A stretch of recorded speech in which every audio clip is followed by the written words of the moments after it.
Well, hello, good people. Mark Holmes here. And as always, I want to say thank you all for watching, commenting, subscribing, and being part of the Joe Boo Sports Report. Without you guys, as well as you ladies, you know that this literally does not work. I hope everybody's having a great day. It's been really busy. I've been busting ass. I ain't gonna lie to you. I'm trying to get this thing done. And tomorrow morning, couple hours, I will be done with it for at least till next week. And tomorrow already. You know, it's funny that I remember Dan Salio going off and saying, "Who the hell is Mark Holmes? I've never heard of Mark Holmes." And here it is, you know, early today. Hey, brother, you know, he's almost like a crackhead. Hey, brother, how about tomorrow, man? You know, you got time for me, brother? You know, it's like, dude, you act thirsty to have me on your show. I get it. It's a dog and pony show. I get it. I don't know who's the dog and who's the pony. I guess I'm the show pony because he needs me there. You know what, Eagle fans? You want the truth? You can't handle the truth. The truth is you want me on that show. You need me on that show. I know things. All right, so we got day number 1 of minicamp. We got 2 more days to go, and we're sitting here 86 days and 39 minutes and 10 seconds away from kickoff. We are 39 minutes away from 85 days to play the Eagles.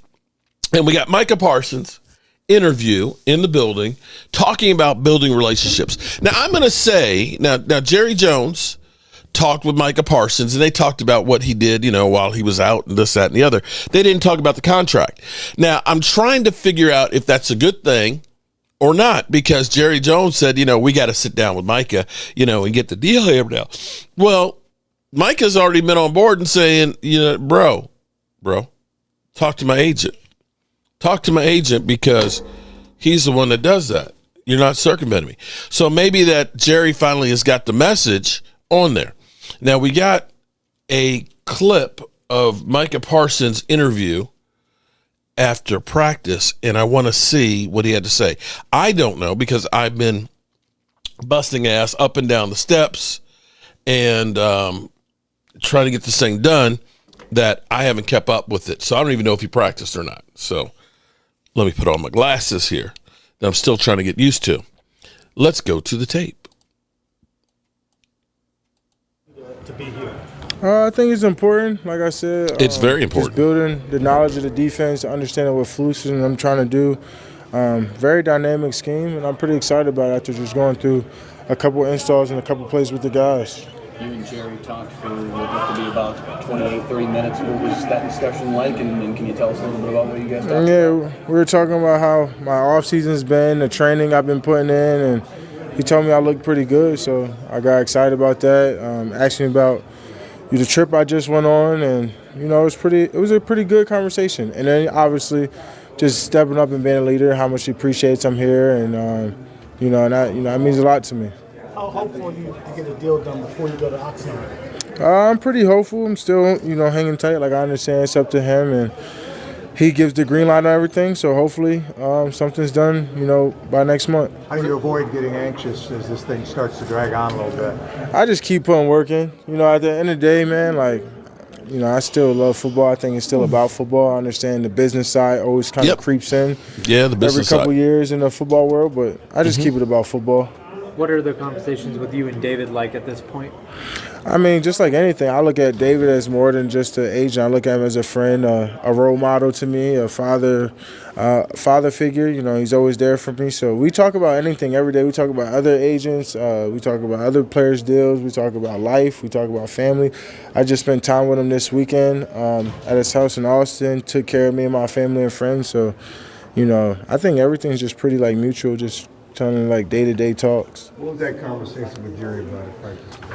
Oh, like I said, just vacation, off season, how excited he was for me to be here today, and how much it meant to him. So, if you can impress the head, let me hold on. A lot. If it meant so much, then get the damn thing done, Jerry.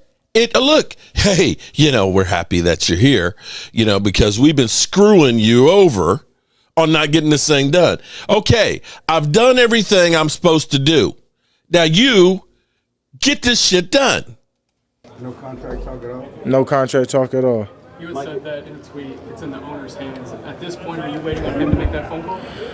Yeah, I mean, that's what it kind of come down to it, he gives the green light. He's the owner. He's he's pretty much what it takes to get anything done anywhere around here. So, it's up to him. But like I said, I'm going to still keep playing football. I'm going to keep showing up and preparing like, any other year. You made the call to him in the offseason when you had the meeting with him.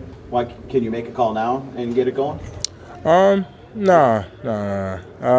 Next question. Next question. Considering you know what the numbers are with other players in your position, are you surprised that you guys haven't said let's get this done? Because you know where everybody's making money.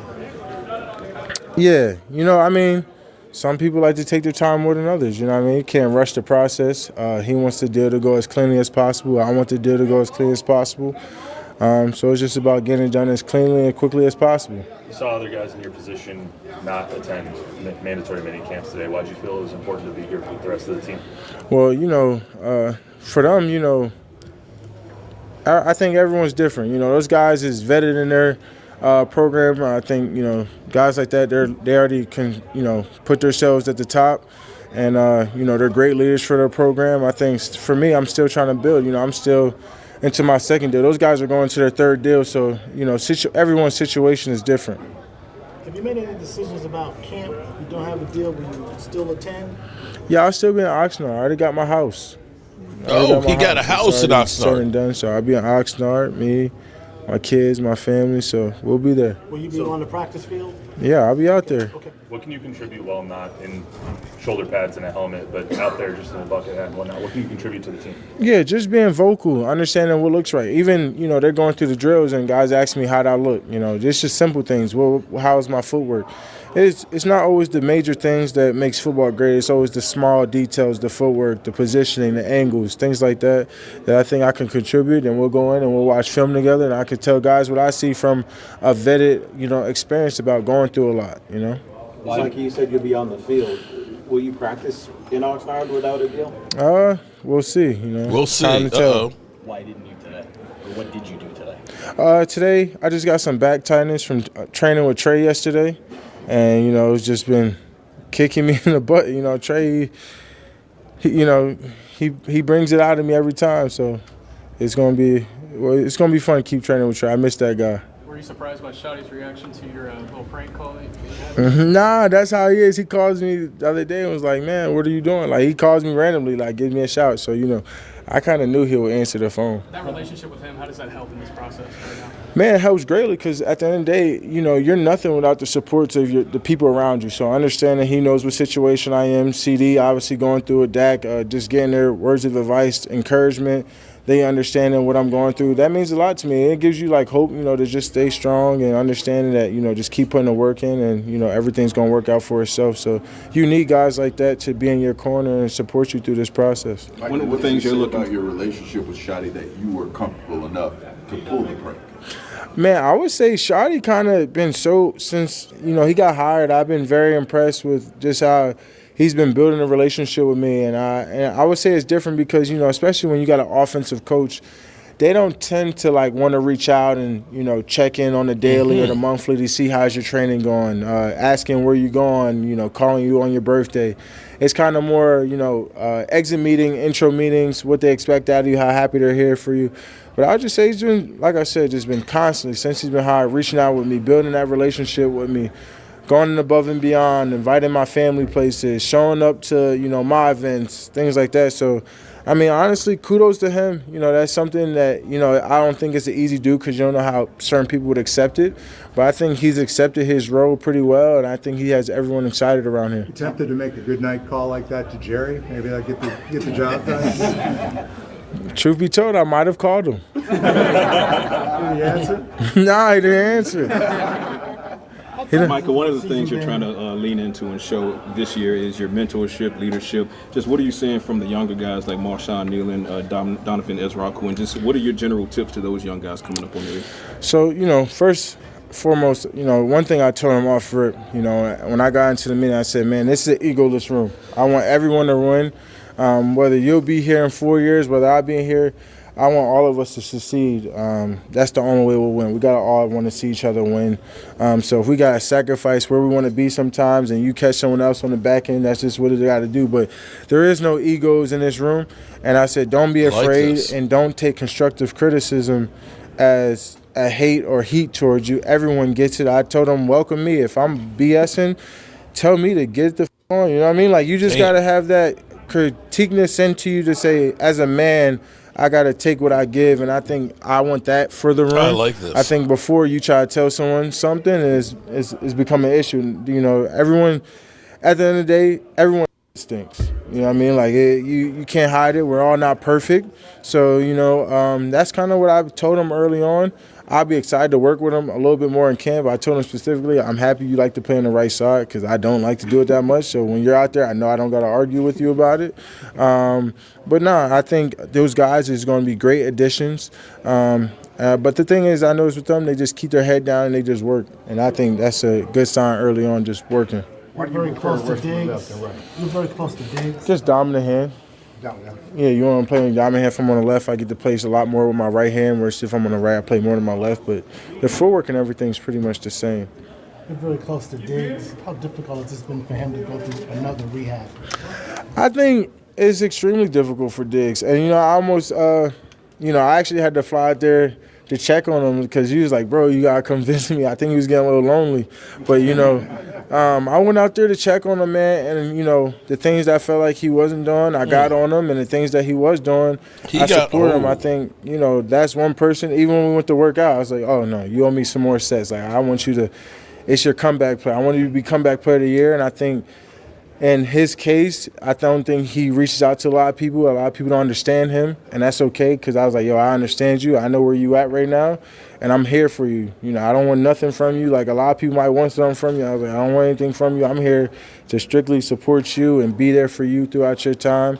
And so, just throughout that process, man, just seeing where he's at and just seeing his mentor, I think, at the end, he kind of wrote me a message for my birthday. And he didn't tell me in person, but he wrote me how much he appreciated that I came out there and uplifted him. That's leadership there. And he don't really show a lot of emotion. It's hard to get more than a couple words out of him. So just to get that message from him, it meant a lot for me just as a friend. So, I'm happy that he's in a bright spot. He's doing better.